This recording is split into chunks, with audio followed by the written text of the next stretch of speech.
औज़ुबिल्लाहिमिनश्शैतानिर्रजीम बिस्मिल्लाहिर्रहमानिर्रहीम। अस्सलाम वालेकुम स्टूडेंट्स, कैसे हैं?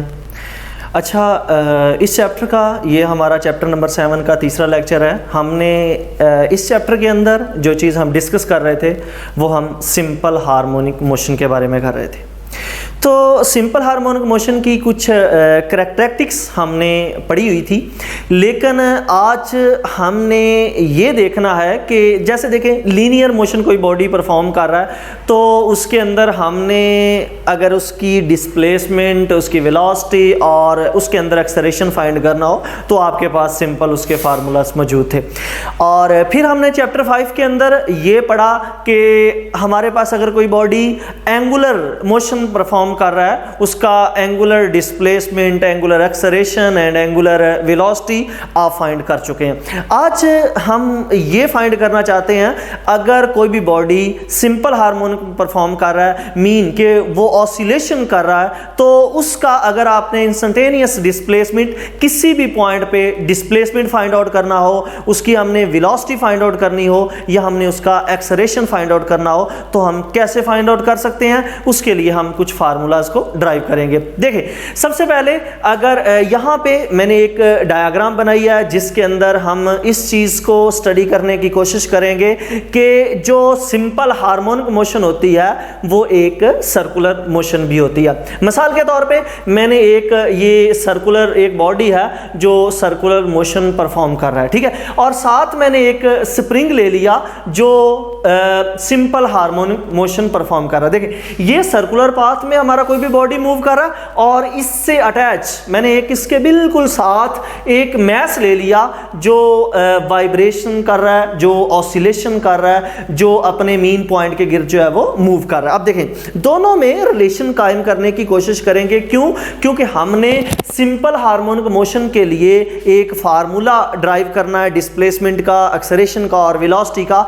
उसको ड्राइव करने के लिए हम सर्कुलर मोशन से उसको रिलेट करेंगे। देखिए ये मेरे पास एक स्प्रिंग है, सबसे पहले वो मीन पॉइंट पे है, मैंने उसको स्ट्रेच कर दिया। ये देखें यहाँ पे था, मैंने इसको स्ट्रेच कर दिया, पॉइंट सी पे आ गया, सी से ये दोबारा ए पे, ए से बी से ये ए और बी के दरमियान में क्या करना शुरू कर देगा, वाइब्रेट करना शुरू कर देगा, ऑसिलेशन स्टार्ट कर देगा। देखें, अगर मैं सर्कुलर मोशन की बात करूं तो मेरे पास एक कोई भी बॉडी इनिशियली पॉइंट यहाँ पे था, O1 पॉइंट पे था, यहाँ से ये जाएगा डी पे, डी से दोबारा ये इस पॉइंट पे आ जाएगा। इस पॉइंट को आप कोई भी नाम दे सकते हैं, मैं इसको F का नाम दे देता हूं। यहां से F पे आ जाएगा और फिर E पे आ जाएगा। दोनों में अगर आप कंपैरिजन करना चाहें तो मैंने कहा पहले ये मेरे पास जो एक मैस था वो मीन पोजीशन पे था, तो ये मेरे पास बॉडी भी यहां पे था। देखिए, अब यहां से आपने बॉडी को मूव करवा के यहां पे ले गए तो ये इसकी एक्सट्रीम पोजीशन होगी, ये मीन से एक्सट्रीम पे। ये देखें, यहां से यहां चला गया तो ये मेरे पास ये बॉडी देखें, पहले ये दोनों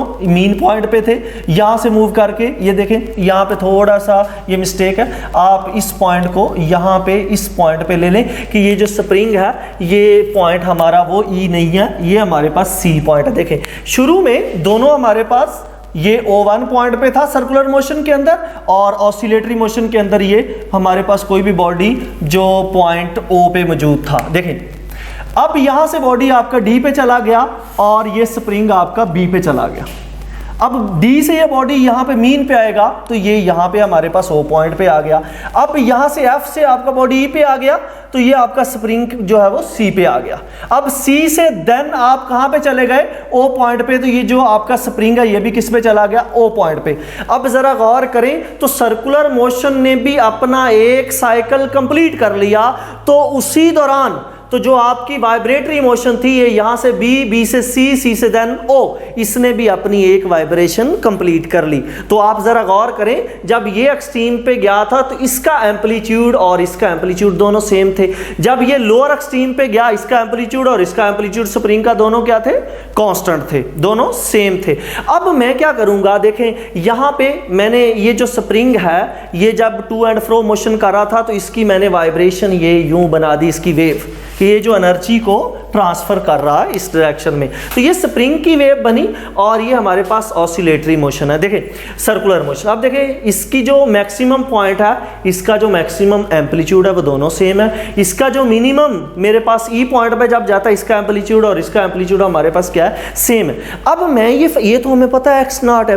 अब हम क्या करना चाहते हैं, मैं ये फाइंड करना चाहता हूं कि अगर ये ना तो मैक्सिमम पॉइंट पे है, देखिए ये इसका मैक्सिमम पॉइंट है ये, तो अगर ये बॉडी हमारे पास ना तो मैक्सिमम पॉइंट पे है ना ये मिनिमम पॉइंट पे है, किसी और पॉइंट पे इसने ये एक्स डिस्प्लेसमेंट किया हुआ है। यहाँ से देखिए हमारे पास ये एक्स डिस्प्लेसमेंट जो है वो मौजूद है कि मेरे पास हमारे पास जो बॉडी है ये एन पॉइंट पे मौजूद है। तो अगर यहाँ पे मैंने इसका डिस्प्लेसमेंट फाइंड आउट करना हो तो कैसे फाइंड आउट करेंगे, इसी को मैंने यूँ भी ड्रा कर दिया कि ये ना एम्पलीट्यूड बल्कि ये दरमियान में किसी भी पॉइंट पे मौजूद है। तो मैंने इसका ये डिस्प्लेसमेंट फाइंड करना हो किसी भी पॉइंट पे किसी भी वाइब्रेशन का, तो कैसे फाइंड आउट कर सकते हैं। इसके लिए हम क्या करना चाहते हैं, फार्मूले को ड्राइव करेंगे। देखें जरा, इसको फाइंड आउट करने के लिए मुझे सर्कुलर मोशन का क्या करना पड़ेगा, सहारा लेना पड़ेगा। देखें मैंने कहा कोई बॉडी था यहाँ से मूव करता हुआ पॉइंट P पे मौजूद है। अब P पॉइंट पे उसका जो डिस्प्लेसमेंट है वो कितना है, x है, और ये मैं फाइंड करना चाहता हूँ x डिस्प्लेसमेंट कितना है। तो मैंने यहाँ से एक लाइन ड्रा कर दी, तो इस लाइन को मैंने O से P का नाम दे दिया। अब जो आपके पास एक OP लाइन बन गई, तो इसका यहाँ से एंगल थीटा है, तो मैं इसके रिलेटिव एंगल भी क्या ले लेता हूँ, थीटा ले लेता हूँ। अब इसके लिए मैंने सबसे पहला काम क्या है, इसका मैंने डिस्प्लेसमेंट फाइंड आउट करना है। डिस्प्लेसमेंट फाइंड आउट करने के लिए स्टूडेंट सबसे पहले मैं एक ट्राइंगल कंसीडर कर लूँगा, ये O1 OP। अगर मैं इस ट्राइंगल की बात करता हूं तो इसके सिमिलर ही ये ट्राइंगल है जिसे मैं ONP का नाम देता हूं। अगर मैं इस ट्राइंगल की बात करूं तो मैं यहां से साइन की रेशियो ले लूंगा, तो जो साइन थीटा होता है ये ऑपोजिट ओवर हाइपोटेनियस होता है। ये अगर मैं साइन थीटा लूंगा, साइन थीटा के बिल्कुल सामने ऑपोजिट होता है, और ये इसका क्या है, हाइपोटेनियस है। तो ऑपोजिट मेरे पास ON और हाइपोटेनियस OP, तो मैंने लिख दिया ON ओवर OP। अगर मैं ON निकालना चाहता हूँ, OP इधर आके क्या हो गया, मल्टीप्लाई हो गया, और ये मेरे पास ON स्टूडेंट्स O से N तक डिस्टेंस क्या है, x है, और ये O से P तक मेरे पास x नॉट है जो मैक्सिमम डिस्प्लेसमेंट है, जिसको आप एम्पलीट्यूड का भी नाम देते हैं। ये हमारे पास मैक्सिमम डिस्प्लेसमेंट है, इसको हम एम्पलीट्यूड का भी नाम देते हैं, और ये हमारे पास साइन ऑफ थीटा आ गया। तो इसका मतलब ये है कि अगर आपने इंस्टेंटेनियस डिस्प्लेसमेंट फाइंड करना हो जो है वो सिंपल हार्मोनिक मोशन के अंदर किसी भी पॉइंट पे, तो आपके पास दो चीज़ें होनी चाहिए। एक तो ये पता होना चाहिए कि ये जो वाइब्रेटरी मोशन जब कोई बॉडी परफॉर्म कर रहा है उसका एंगल कितना बन रहा है, और दूसरा उसका मैक्सिमम एम्पलीट्यूड कितना है। अगर ये दो चीज़ें आपको फाइंड आउट है तो आप किसी भी पॉइंट पे उसका जो डिस्प्लेसमेंट है उसको फाइंड आउट कर सकते हैं। अगले नंबर पे स्टूडेंट्स, अगर हम ये फाइंड करना चाहते हैं कि किसी भी पॉइंट पे उसकी वेलोसिटी कितनी है, that is said to be instantaneous velocity, कि किसी भी पॉइंट के वाइब्रेटरी मोशन के दौरान, ऑसिलेटरी मोशन के दौरान किसी भी पॉइंट पे अगर आप जो है वो उसका वेलोसिटी को फाइंड आउट करना चाहते हैं तो आप फाइंड आउट कर सकते हैं। देखें ये मेरे पास वाइब्रेट ऑसिलेटरी मोशन कर रहा था, मैंने यहाँ पे बॉडी को अगर छोड़ूंगा तो इस पॉइंट पे ये टेंजेंशियली क्या करेगी, बाहर निकलेगी। वेलोसिटी के दो कंपोनेंट, एक टेंजेंशियल कंपोनेंट, सर्कुलर मोशन के अंदर वेलोसिटी का जो है वो जो टेंजेंशियल कंपोनेंट होता है, या ये हमारे पास जो इसका रेडियस होता है उसके ये बिल्कुल परपेंडिकुलरली बॉडी जो है वो किस सर्कुलर पाथ में घुमाते हुए किसी भी पॉइंट पे आप किसी भी बॉडी को छोड़ेंगे तो वो परपेंडिकुलरली क्या करेगी, बाहर को निकलेगी। इसका मतलब इसका रेडियस के साथ जो एंगल बन रहा है वो 90 डिग्री का। इसका मतलब रेडियस के साथ इसका बनने वाला एंगल कितने डिग्री का, 90 के। ये VP वेलोसिटी के साथ परपेंडिकुलरली बाहर निकलेगी। उसी डायग्राम को मैंने यहाँ पे दोबारा बना दिया। अगर इस पॉइंट पे मैं इसको छोड़ूंगा तो ये VP वेलोसिटी मैक्सिमम जो इसके पास टेंजेंशियल वेलोसिटी का कंपोनेंट होगा ये 90 के एंगल के साथ इस रेडियस के साथ ये बाहर को जाएगी। अब देखें इन दोनों का अगर मैं यहाँ पे पे आपको दोबारा ड्रा कर दूं तो ये मेरे पास टोटल एंगल कितने डिग्री का बनेगा, 90 डिग्री का एंगल। अगर मैं यहाँ पे बात करूं तो ON के साथ एक लाइन ड्रा की हुई है और इसका ऑलरेडी आपने कहा था ये एंगल मेरे पास क्या है, थीटा। तो अगर ये मैं फाइंड करना चाहता हूँ, ये देखें मेरे पास जो मैं लाइन दोबारा ड्रा करने लगा हूँ यही, कि ये मेरे पास एक ट्राइंगल थी, ये ज़रा गौर करें। तो हमारे पास सर्कुलर पाथ में बॉडी ये घूम रहा था, ये कैसे बाहर निकला, इस पॉइंट पे टेंजेंशियली बाहर निकला और आपने कहा ये जो टोटल एंगल है ये मेरे पास 90 डिग्री का एंगल बन रहा है और आपने ये कहा था ये एंगल आपने पहले ही कह दिया कि ये थीटा है। तो अगर मैं ये एंगल फाइंड करना चाहता हूँ ये कितना है, तो टोटल जो एंगल है, ये जो टोटल एंगल है इसमें से अगर इस एंगल को मैं माइनस कर दूंगा तो मेरे पास ये एंगल निकल आएगा जिसे मैं फाई का नाम दे देता हूँ, ये 90 माइनस थीटा। तो मैंने ये ऑलरेडी लिख दिया कि ये जो एंगल इसके दरमियान में बन रहा है कि जिस वेलोसिटी के साथ ये बाहर को निकलेगा ये 90 माइनस थीटा एंगल के साथ बाहर को जाएगा।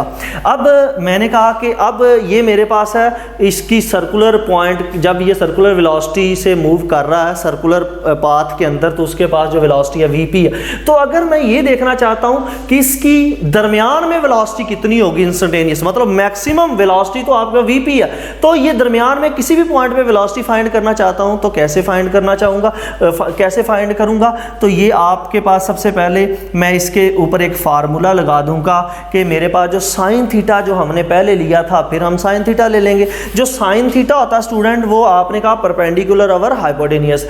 अगर इस एंगल के लिहाज से बात करूंगा तो इसका ये परपेंडिकुलर है, ठीक है। और हमारे पास अगर मैं इस एंगल की बात करता हूं, अगर यहाँ पे बात करूं तो इस एंगल के ये सामने परपेंडिकुलर और इसका ये हाइपोटेनियस, मतलब ये परपेंडिकुलर है V और हाइपोटेनियस क्या है VP। तो मैं इसको लिख दूंगा साइन एंगल कितना था 90 minus theta V over VP। अगर मैं V निकालना चाहता हूं तो VP इधर आके क्या हो गया, multiply VP sine 90 minus theta. Okay और आपने स्टूडेंट्स ये भी बात याद रखनी है कि हमारे पास आपने रिलेशन पढ़ा लीनियर और एंगुलर वेलोसिटी के दरमियान, क्या कि V is equal to R into omega के इक्वल होता है। तो R आपके पास ये रेडियस होता है और हमारे केस के अंदर जो ये R है ये किसके इक्वल है, x नॉट के। तो यहां पे मैं इसके R की जगह पे x नॉट पुट कर दूंगा तो ये x नॉट इंटू ओमेगा, इसका मतलब VP की जगह पे इस फार्मूला के अंदर मैंने क्या वैल्यू पुट कर दी, x नॉट इंटू ओमेगा। अब स्टूडेंट्स ये आपने मैथ के अंदर ये बात पढ़ी हुई है कि जो साइन 90 माइनस थीटा होता है वो कॉज ऑफ थीटा के इक्वल होता है। अब ये बात याद रखें, जब साइन 90 प्लस थीटा हो या साइन 90 माइनस थीटा हो, दोनों सूरत हाल के अंदर ही ये किसके इक्वल होता है, कॉज ऑफ थीटा के इक्वल होता है। अब ये हमारे पास इसकी जगह पे मैंने कॉस थीटा लिख दिया तो V is equal to x naught omega cos of theta. अब स्टूडेंट्स अगले स्टेप में मैंने क्या करना है, ये कॉस थीटा की वैल्यू को फाइंड आउट करके इसकी जगह पे सब्स्टिट्यूट कर देना। अब यहाँ पे आप गौर करें स्टूडेंट्स, हमारे पास जो कॉस थीटा होता है ये बेस ओवर हाइपोटेनियस होता है। अब इस केस के अंदर अगर मैं बेस की बात करूंगा तो ये बेस मेरे पास NP है, ये बेस क्या है NP, और हाइपोटेनियस मेरे पास क्या है इस केस के अंदर, यहाँ पे अगर मैं इसका एंगल लूंगा तो ये मेरे पास बेस इसकी NP है। अगर मैं इस ट्राइंगल को बात करूं OP और ये मेरे पास N है, तो अगर मैं इसकी कॉस थीटा ले लेता हूं इस एंगल के करस्पॉन्डिंग, जो कॉस थीटा होगा वो हमारे पास बेस ओवर हाइपोटेनियस। तो इस केस के अंदर थीटा के साथ हमेशा बेस होती है और ये हाइपोटेनियस है। बेस मेरे पास N से P है और ये हाइपोटेनियस हमारे पास O से P है, तो ये मेरे पास NP ओवर OP। अब NP का नहीं आपको पता ये कितनी लेंथ है, इसको मैंने फाइंड आउट करना है। अगर NP को फाइंड आउट करना चाहते हैं तो ये आपको पता था OP तो x नॉट के इक्वल था, ये cos थीटा था। आप NP की वैल्यू को फाइंड आउट करना है। NP की वैल्यू को फाइंड आउट करने के लिए मैं पाइथागोरस थ्योरम लगाऊंगा। पाइथागोरस थ्योरम क्या होता है कि जो हाइपोटेनियस का स्क्वायर होता है वो बेस के स्क्वायर और परपेंडिकुलर के स्क्वायर का सम होता है। अब यहाँ पे देखिए ये हाइपोटेनियस है, OP का स्क्वायर इज इक्वल टू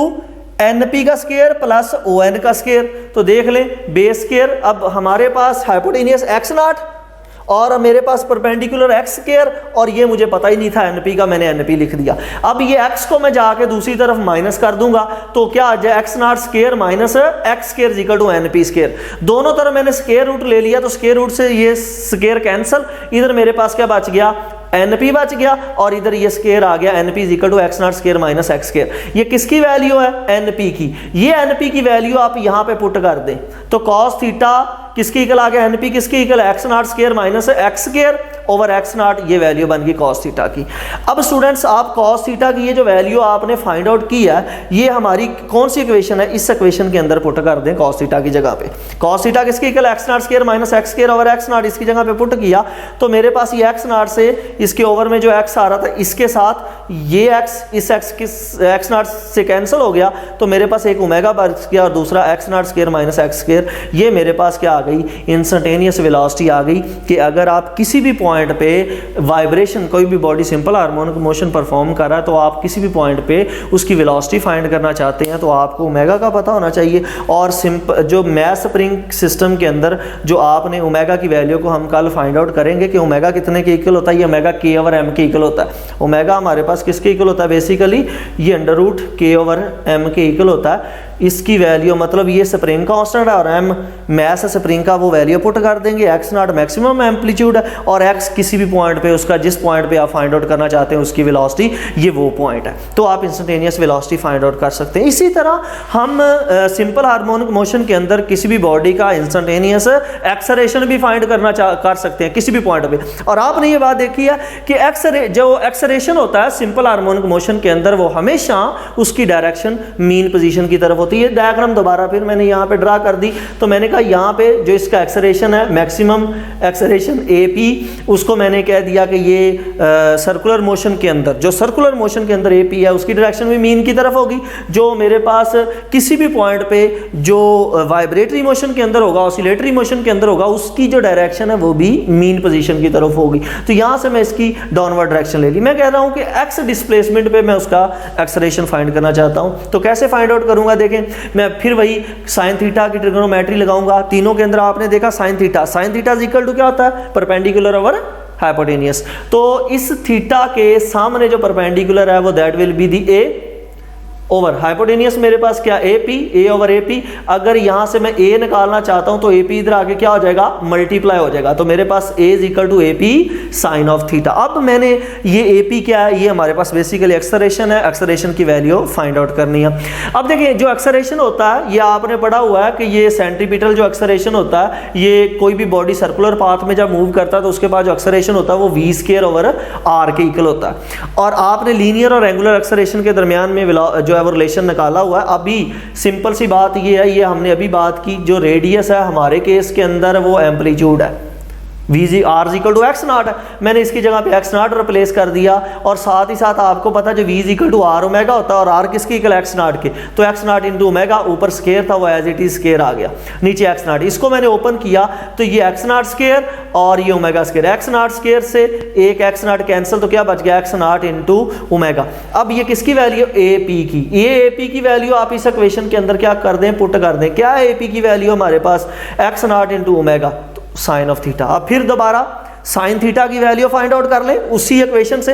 पहले मैंने साइन थीटा कहा था A ओवर AP, अब हमने डिस्प्लेसमेंट फाइंड करना है, तो साइन थीटा क्या होगा, एक्स ओवर एक्स नॉट, तो ये साइन थीटा क्या आ गया, एक्स ओवर एक्स नॉट। अब ये साइन थीटा की वैल्यू हम यहाँ पे इसकी जगह पे पुट कर देंगे, तो x not omega square as it is आ गया, और sine theta x over x not ये वैल्यू पुट कर दी, एक्स नॉट से एक्स नॉट कैंसिल हो गया, तो ए इज इक्वल टू क्या आ गया, ओमेगा स्क्वायर इंटू एक्स। अब आपने ये बात पढ़ी हुई है कि जो हमारे पास एक्सेलरेशन होता है सिंपल हार्मोनिक मोशन के अंदर, उसकी जो डायरेक्शन होती है वो हमेशा मीन पोजीशन की तरफ होती है। इसलिए हमने यहाँ पे नेगेटिव साइन लगा दिया कि जो negative sign shows that the direction of the acceleration always toward the mean position. चाहे आप स्प्रिंग को जो है वो अप्लाइड फोर्स से मूव कर रहा है या वो रिस्टोरिंग फोर्स से मूव कर रहा है, दोनों सूरत हाल के अंदर ही आपने ये रिलेशन निकाला था, जो एक्सेलरेशन होता है वो डिस्प्लेसमेंट के साथ डायरेक्ट रिलेशन में होता है, और उस एक्सेलरेशन की जो डायरेक्शन होती है वो हमेशा मीन पोजीशन की तरफ होती है। उम्मीद करता हूँ कि ये लेक्चर अगर आप एक से दो दफ़ा देखेंगे तो आपको ये समझ आ जाएगा। ये लेक्चर इतना मुश्किल नहीं है, लेकिन इसमें थोड़ी सी मैथमेटिकल कैलकुलेशन आपको करना पड़ेगी। एक से दो दफ़ा आप इसको करेंगे तो ये आपको आसानी से समझ आ जाएगा। तो कल हम इंशाल्लाह अगले लेक्चर के साथ हाज़िर होते हैं, तब तक के लिए अल्लाह हाफिज़।